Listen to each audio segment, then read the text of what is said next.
নমস্কার বন্ধুরা, মৌয়াস ব্লগ চ্যানেলের নতুন একটি ভিডিও আপনাদের সকলকে জানাই স্বাগত। রান্না পুজো উপলক্ষে আমার বিয়ের পর প্রথম গ্রামের বাড়ি যাওয়া, সেই মতো চললাম রামরাজতলা স্টেশনে ট্রেন ধরার জন্য। অনেকক্ষণ ধরে অপেক্ষা করছি ট্রেনের জন্য, কিন্তু ট্রেনের কোনো পাত্তা নেই। একটার পর একটা ট্রেন বেরিয়ে যায়। অবশেষে আমরা একটি ট্রেন পেলাম এবং পাতিয়াল স্টেশন পৌঁছালাম। কি অদ্ভুত স্টেশনটি, পুরোটাই অন্ধকার। কিছুক্ষণের মধ্যেই ট্রেনটি চলে যায় এবং আমরাও আমাদের বাড়ি যাওয়ার উদ্দেশ্যে রওনা দিলাম।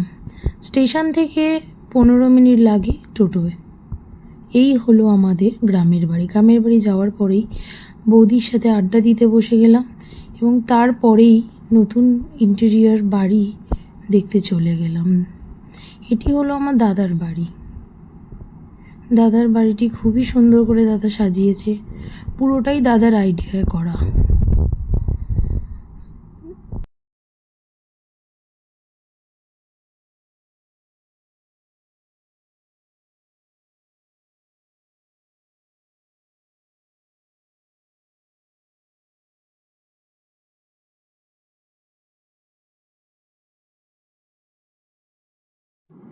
এই হলো আমার দাদার বাড়ির রুম ট্যুর।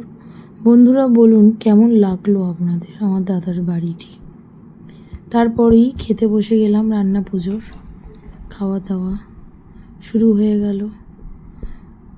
খুবই সুন্দর ছিল খাবারগুলো, খুবই সুস্বাদু ছিল। আমার বৌদি রান্না করেছে, রান্নাগুলোও খুব সুন্দর হয়েছিল।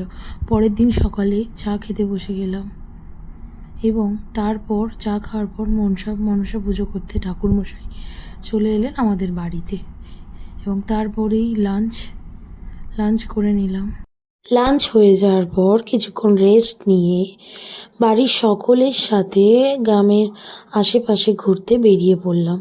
আমার তো খুবই ভালো লাগে। আপনাদের সকলের কেমন লাগলো জানান।